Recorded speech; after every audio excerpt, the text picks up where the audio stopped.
All right, I'm Tim Gordon with thefilmgordon.com and Demián Bichir. Welcome. How are you, Tim? Thank you so much, man. Now, Mr. Bichir, before I begin, I am pronouncing your first name correctly. Am I correct? You said that beautifully. All right, I just wanted to double check because the one thing you don't ever want to do is mispronounce a name. I know, right? Yeah, well, my name is one of those names that can go Demián. Hey, I am honored to have Oscar nominated, excuse me, actor Demián Bichir on today. Sir, The Midnight Sky, you, George Clooney, David Oyelowo, Felicity Jones, wonderful film. Wanted to talk to you about some of the parallels or the contrast that you see with the film. You guys made this film, I don't know, about 12 to 18 months ago. And as the film is being released, here we are in the middle of sort of a similar situation on Earth now to the Earth that you guys portray in the future. Have you had a chance to think about how, how sometimes in life, like the role you portrayed in the film you made is so close to reality as we sit here right now in December of 2020? Absolutely. Absolutely. I think it can relate to many different subject matters that we approach in different works, whether it's theater or films or TV. Who would have known, right? No one even imagined that this film would be so timely in that sense. I think it's perfect timing. I think it's perfect timing because a lot of people, you see, I believe in the power of cinema. I believe in the power that 2 hours of your life can be affected, by a film, and that create a change, probably, hopefully, if we're lucky, forever. I think, some of the people that have seen the film so far, that's what they told me. Boom, it hits us. Now we really know that what we're living right now could take us into a terrible situation or territory. But at the same time, I think the film is very hopeful because it depends on us and nobody else. That's the good news. Good news is that we are capable of going into space, creating these beautiful spaceships, and whatever scientists have created over, the last, only the last 50 years. It's just formidable, and it's in our hands to make this better. We're on time to change gears and make this better and save ourselves. Now, it's interesting that you would say you looked at it as a hopeful film. I remember watching it initially. I saw it late at night, and I didn't feel a lot of hope. I mean, you guys were out there. I think it was really interesting to me, and in watching the film, you guys had, it's kind of two different stories going on simultaneously. You guys are out in space on your way back, and you're being warned by your director and co-star George Clooney at the same time. The bond you guys had on the ship, though, I really enjoyed watching the kind of interplay between you and the other characters. Did you guys have a chance to really kind of work your bond out in rehearsals beforehand, or had you had some working relationships with some of these actors before this film? We were fortunate enough to do that. Yes, we had that chance. But those type of environments can only be created by the captain of the ship. Right. And that's something that George Clooney has in common with all the heavyweights that I worked with before. Ridley Scott and Quentin Tarantino and Chris Weitz and Steven Soderbergh, Robin Wright recently in her first feature, and George Clooney, they all have that in common.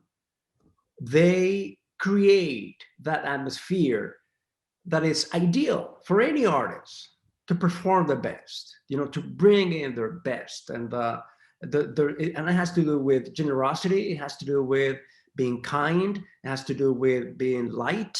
They have a beautiful set. All these monsters that I mentioned, they have that in common. And so we did have that chance not only to work before before we actually began shooting.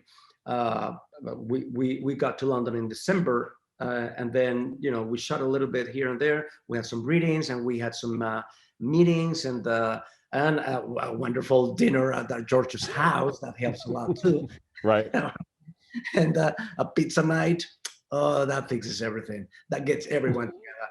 And but then it's a confirmation, making this film is a confirmation of what I always known, that the biggest artists are the nicest people and the most grounded human beings. And I found that with, in Felicity and David and Kyle and Tiffany. I have worked before with David Oyelowo, and I have worked before with Kyle Chandler. So it was like a reunion type of thing. And I also, by meeting Felicity and Tiffany, that completed the whole thing. I was already happy. I was already blessed. I was feeling, incredibly blessed. Every time I have the chance to step into the stage, that's how I feel, whether I'm doing some theater or TV or, films. I'm always grateful, because there's so many actors, millions of actors around the world looking for a place to do what they. Just the fact that I have that chance, I consider myself incredibly lucky, and they all feel the same way. You can't have such a fantastic crew and such a fantastic relationship if there's a rotten apple here and there. You know what I mean? Right. So, but that's what happens with big artists. They get together, they bring in the best artists in every department. So it's a joy to watch them work. And I have to say, if you allow me, I think I find the hope in this film, this story. I think I find it in the sense that these human beings, George's character on Earth, and us up there, we're all fighting for each other's love, and that we're all fighting to connect with each other, and we're all covering each other's backs because we know we depend on each other. And there's the future of humanity is in Felicity's tummy, right? In Felicity's belly. And that's the future. These two beautiful people will, take care of that at the end. But also the fact that these human beings are so generous and willing to risk anything they have for for the common well-being, then that's to me hopeful. Now, the thing that's interesting, and my final question is kind of a contrast to me between the utter coldness and darkness of space, and as you said, this connectivity that your characters are trying to bring. And I think you spoke a little bit about it, because I'm really interested in the hope aspect of the film. I do see it, I look at too many of the parallels that are happening now, and I think I've been clouded in my thought process with the film. But Demián, you're telling me that, that for you it was hopeful. So I will leave it there, that it is hopeful for you. But I want to get at it. Before I get out of here, I want to ask you, I've seen you in a bunch of different films across a bunch of different genres. Is there something out there that you want to play, or what are you looking most forward to as you move along in your career? Well, first of all, thank you so much for watching what we do. We appreciate that greatly.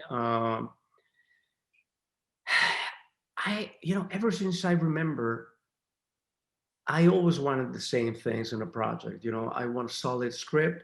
I want a beautiful, solid character, memorable character. It doesn't matter if it's the lead or just a cameo, but overall it's about the human experience. So many times I say yes to projects based on who are making that project in particular. And having worked in different countries and under different budgets and different genres, as you said, to me, filmmaking is still the same monster. It's just the only thing that changes is the budget in it. But I'm looking for diverse characters. I've been trying to stay away also from stereotypes and cliches, and that's a task. That's a task that any actor faces all the time. And that was one of the things that made me fall in love with this project. Not only the fact that George Clooney calls, right? When he calls, I jump off a bridge if he wants me to. But the fact that you don't find many Mexican astrodynamicists in Hollywood, you know what I mean? So that alone is a big thing for me. So I'm just lucky. All right, Demián. Well, thank you for your time today. The Midnight Sky, December 23rd, man. Thank you, sir. You take care and enjoy your day. You too, my friend. Take care. All right.